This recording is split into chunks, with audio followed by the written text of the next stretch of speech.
Hello everyone, आप लोगों का स्वागत है मशीन डिजाइन के ऑनलाइन क्लास में। आज हम लोग यूनिट 1 में पढ़ेंगे general consideration in machine design. इसका मतलब अगर हमको कोई मशीन डिजाइन का कोई भी कंपोनेंट को बनाना है तो उसको बनाने से पहले हम क्या क्या कंसिडरेशन करेंगे, मतलब क्या क्या चीज को मानेंगे या किस रूल को फॉलो करेंगे, उसके आधार पर हम लोग क्या करेंगे, मशीन डिजाइन का कंपोनेंट बनाएंगे। तो बहुत सारा ऐसा कंसिडरेशन होता है जिसके आधार पर फाइनल कोई प्रोडक्ट बनाया जाता है। उसमें सबसे पहला जो हम लोग का आ जाएगा, types of load and stresses produce by the load. इसका मतलब जो भी मशीन का एलिमेंट आप बना रहे हैं या जो भी आप मशीन बनाइएगा उस पर किस किस तरह का लोड लगेगा। इसका मतलब वो मशीन में हम किस तरह के लोड के रिक्वायरमेंट के आधार पर उसका डिजाइन करेंगे।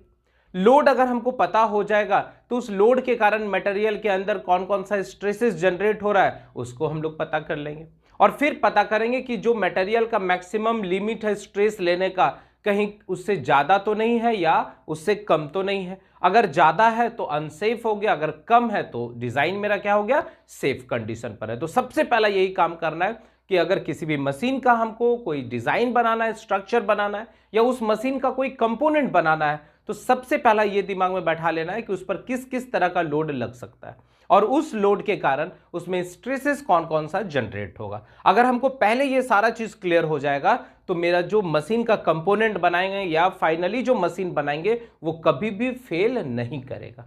क्लियर है? चलिए, दूसरा क्या है, motion of the part of machine, जिसको हम लोग मैकेनिज्म के नाम से भी जानते हैं। आप ऑलरेडी फ्लो चार्ट में भी पढ़ चुके थे, पर यहां पर हम लोग क्या कर रहे हैं, उसको डिटेल में पढ़ाई कर रहे हैं। तो motion of the part of A machine, इसका मतलब जो भी मशीन आप बना रहे हैं उसके लिंकों के बीच में किस तरह का मोशन हो रहा है, या अगर कोई मशीन बन रहा है तो उसमें किस किस तरह का मोशन हो रहा है। क्या उसमें रेक्टिलिनियर मोशन हो रहा है? रेक्टिलिनियर मोशन जहां भी होगा इसका मतलब बहुत सारा पार्ट जो है रेसिप्रोकेटिंग मोशन करेगा। आप नोटिस करे होंगे कि लेथ मशीन में भी अगर लिए होंगे तो लेथ मशीन में भी हम लोग जब जॉब को फिक्स करते हैं तो जॉब को फिक्स करने के दौरान हम लोग रेसिप्रोकेटिंग एडजस्टमेंट करते हैं। या अगर कोई रोबोट सिस्टम ले लिए है, रोबोटिक सिस्टम ले लिए, तो वहां भी क्या है, बहुत सारा पार्ट पुर्जा है वो आपका रेसिप्रोकेटिंग मोशन कर रहा है। या अगर किसी आईसी इंजन का एग्जांपल ले लिए तो वहां भी आप नोटिस करेंगे कि बहुत सारा पार्ट पुर्जा जो है वो रेसिप्रोकेटिंग कर रहा है। इसका मतलब रेक्टिलिनियर मोशन कर रहा है। तो रेक्टिलिनियर मोशन के आधार पर हम लोग एडजस्टमेंट करेंगे, डिजाइन करेंगे या कंपोनेंट इस तरह से बनाएंगे कि आसानी से उसमें रेक्टिलिनियर मोशन हो जाए।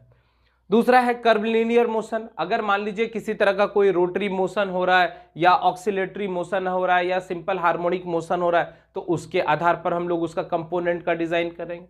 या हम देख लेंगे कि मशीन के अंदर कांस्टेंट वेलोसिटी या एक्सेलरेशन से काम कर रहा है, तो ये भी इंपॉर्टेंट हो जाता है कि हमको पता होना चाहिए कि मशीन का जो पार्ट पुर्जा है या जो मशीन है उसमें किस तरह का मोशन हो रहा है, नहीं तो किस तरह का मैकेनिज्म हो रहा है।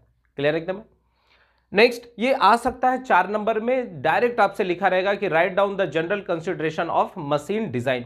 मतलब अगर हमको कोई मशीन डिजाइन करना है तो क्या क्या हम कंसीडर करेंगे, तो आप इसको अच्छे से लिख सकते हैं। नेक्स्ट है सिलेक्शन ऑफ मटेरियल। ये भी बड़ा इंपॉर्टेंट हो जाता है कि जो भी मशीन का कंपोनेंट बना रहे या जो भी आप मशीन बना रहे उसका मटेरियल ऐसा होना चाहिए कि उस मशीन पर अगर कोई लोड लगे तो उसको वो रेसिस्ट कर जाए।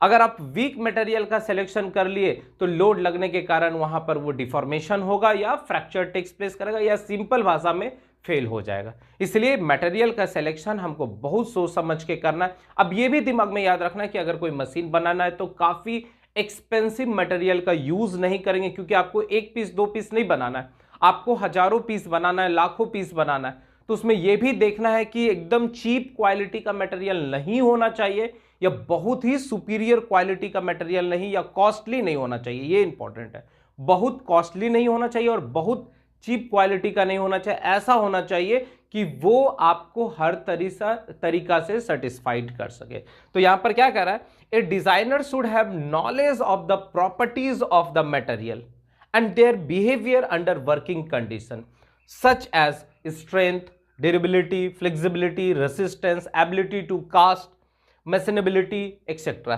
देखिए, स्ट्रेंथ का मतलब क्या हो रहा है कि अगर किसी मटेरियल पर या बॉडी पर हम एक्सटर्नल फोर्स डाल रहे हैं तो वो मटेरियल अपने आप को कितना रेसिस्ट कर पा रहा है, उसी को उस मटेरियल का स्ट्रेंथ कहते हैं। ड्यूरेबिलिटी का मतलब हो गया कि वो जो मटेरियल है वो कितना ज्यादा ड्यूरेबल है, मतलब कितना समय तक चल सकता है, कितना ज्यादा टिकाऊ है, भरोसेमंद है, तो वो ड्यूरेबिलिटी के अंदर आ जाएगा।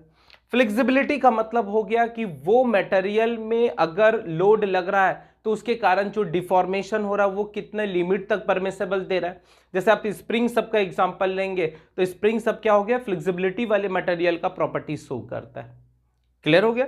उसके बाद रेसिस्टेंस ऑलरेडी समझ रहे हैं कि जिस मटेरियल के अंदर लोड लेने का क्षमता ज्यादा होगा, उसका स्ट्रेंथ ज्यादा होगा, तो वो डायरेक्ट रेसिस्टेंस को शो कर रहा है। एबिलिटी टू कास्ट, इसका मतलब है कि बहुत सारा ऐसा कंपोनेंट होता है जो मेटल को पिघला के स्पेशल शेप में ढाला जाता है। तो अगर मेटल को पिघला के किसी डिजायर्ड शेप में हम उसको दे दे तो ये पूरे प्रोसेस को हम लोग कास्टिंग कहते हैं। तो एबिलिटी टू कास्ट मतलब मेटल को पिघला दीजिए और जो शेप देना उसका एक ढांचा बना रहता है जिसको हम लोग माउल्ड कहते हैं, पैटर्न की मदद से बनाया जाता है और वो फिर कास्ट आसानी से हो जाए। इसका मतलब आसानी से उसको कास्ट कर सके।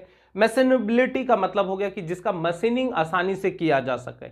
अब ऐसा मटेरियल आप चूज मत कीजिए जिसमें मशीनिंग करने जा रहे हैं तो पता चल रहा है टूल से टूट जा रहा है, मतलब आसानी से उसमें मशीनिंग किया जा सकता है। तो ऐसा प्रॉपर्टी भी क्या हो गया, मशीनेबिलिटी के अंदर आ गया। बात समझ में आ रहा है। नेक्स्ट है form and size of the parts. Form का कहने का मतलब होता है कि किस शेप में होगा, लीनियर होगा, सर्कुलर होगा, टैपर होगा, किस फॉर्म में होगा, that is form and size of the part. अब ये भी इंपॉर्टेंट होता है, देखिए जितना भी मशीन बनता है आजकल हर एक मशीन छोटा से छोटा बनाने का कोशिश कर रहे हैं इंजीनियर लोग। तो ये भी ध्यान देना है कि जो आप मशीन बना रहे हैं उसका कंपोनेंट कहीं जरूरत से ज्यादा छोटा नहीं हो, क्योंकि अगर बहुत ज्यादा छोटा होगा तो हो सकता है उसमें लोड लेने का क्षमता कम हो जाए। तो इसका मतलब है कि अगर कंपोनेंट आप छोटा ले रहे हैं तो मटेरियल अच्छे क्वालिटी का लेना पड़ेगा, तभी उसमें लोड रेसिस्ट करने का क्षमता ज्यादा होगा। तो फॉर्म का मतलब यहां पर हो गया कि उसका शेप साइज कैसा है, ठीक है।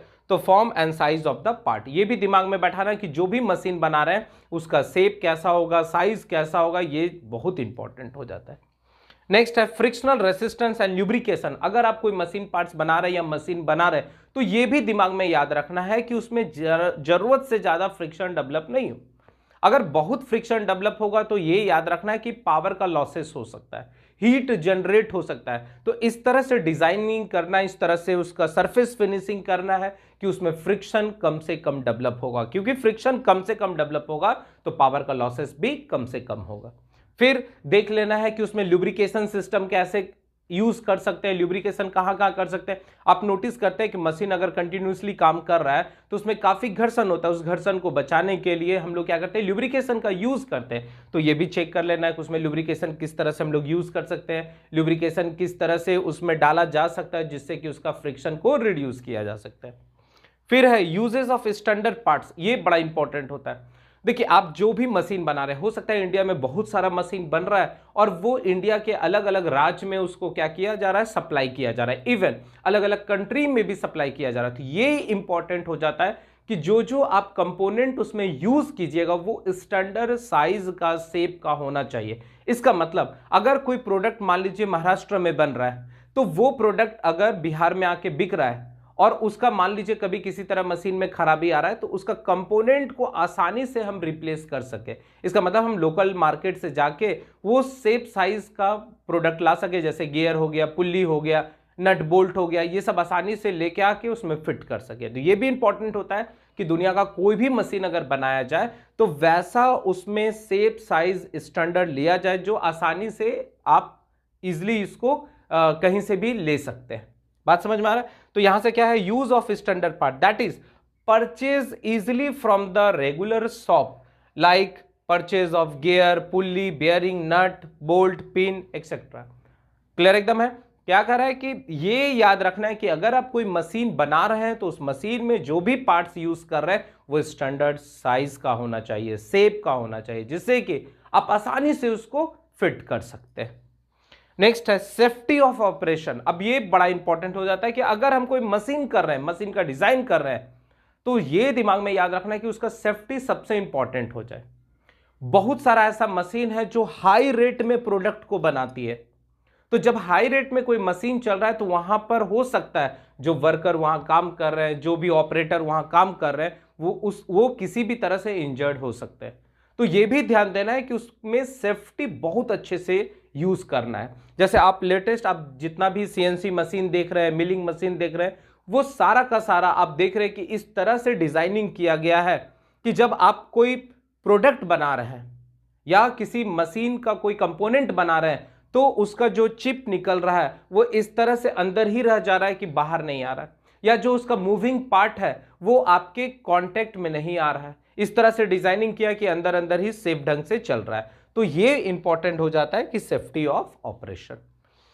नेक्स्ट है number of machine to be manufacture. अब मान लीजिए हम कोई मशीन बना लिए, तो ये दिमाग में बैठा लेना है कि हम उसका आखिर कितना नंबर बनाएंगे। जैसे मान लीजिए बहुत तरह का कोई प्रोडक्ट बनता है, कोई कंपनी जो है डायरेक्ट नट बोल्ट बना रही है, कोई कंपनी जो है बियरिंग बना रही है, या कोई कंपनी स्पेशल टाइप का मशीन बना रही है। तो हमको ये भी देख लेना है कि साल में, महीना में या हाफ ईयर में हमको कितना ज़्यादा प्रोडक्शन करना है। उसके हिसाब से आपको प्लांट का सेटअप करना है, उसके हिसाब से वहाँ वर्कर इंजीनियर का आपको रिक्वायरमेंट करना है। तो ये दिमाग में बैठा लेना है कि number of machine to be manufacture, उसके हिसाब से आप अपने क्वालिटी को, प्रोडक्ट को अच्छा रख सकते हैं। साथ ही साथ है कॉस्ट ऑफ कंस्ट्रक्शन। अगर आप कोई मशीन बना रहे तो ये भी दिमाग में याद रखना है कि उसका कॉस्ट ऑफ कंस्ट्रक्शन काफी ज्यादा नहीं हो। ठीक है, ऐसा नहीं कि कोई मशीन जो आप बना रहे हैं, मान लेते हैं कि 1000 का उसका कॉस्ट है और उसका मैन्युफैक्चरिंग कॉस्ट ही 1200 बन चुका है, तो फिर वो प्रोडक्ट आप ज्यादा अच्छे से मार्केट में नहीं बेच पाएंगे, क्योंकि दूसरा कंपनी वाला भी क्या कर रहा है, वही प्रोडक्ट कम में बना दे रहा है। तो ये भी ध्यान देना है कि आपको कॉस्ट मैन्युफैक्चरिंग का ज्यादा नहीं होना चाहिए, क्योंकि अगर मैन्युफैक्चरिंग कॉस्ट ज्यादा होगा तो वो प्रोडक्ट का भी कॉस्ट बढ़ जाएगा, और ऑलरेडी मार्केट में काफी कंपटीशन होता है प्रोडक्ट को बेचने के लिए, तो वहां पर कॉस्ट को भी आपको मिनिमम रखना होगा। ठीक है, तो कॉस्ट ऑफ कंस्ट्रक्शन देख लेना। और लास्ट में असेंबलिंग, ये अब इंपॉर्टेंट होता है। मान लीजिए अब सारा मशीन बन चुका है, मशीन का एक स्पेशल पीस जो है वो बन के तैयार है, तो अब हमको ये देखना है कि जो असेंबलिंग शॉप है, जहां पर प्लांट के अंदर काफी बड़ा एरिया को एक्वायर किया जाता है, जहां पर वो जो मशीन है उसका बहुत सारा पीसेस बनाया जा रहा है, उसका बहुत सारा टाइप्स बनाया जा रहा है, तो मशीन को बनाने से पहले क्या कर रहे हैं, उसको टेस्टिंग के लिए भी हमको देख लेना है। अलग अलग पार्ट अगर आ रहा है कंपोनेंट उसका बन के, तो उसको असेंबलिंग भी करना है, और साथ ही साथ वहीं पर उसको पैक अच्छे से करके जहां जहां ट्रांसपोर्टेशन में करवाना है या भेजना है उसको अच्छे से डिस्ट्रीब्यूट करा सके। तो ये सारे चीज को ध्यान में रख के किसी भी मशीन का हम लोग डिजाइन करते हैं, और इसी को हम लोग general consideration in machine design कर रहे हैं। तो आई होप आपको ये थ्योरेटिकल पार्ट्स काफी अच्छे से समझ में आ चुका होगा। इसको अच्छे से अपनी कॉपी में नोट डाउन करेंगे, और नेक्स्ट लेक्चर में हम लोग नए टॉपिक के साथ मिलेंगे। तब तक आप लोग मन लगा के पढ़ते रहिए। ठीक है, चलिए, थैंक यू।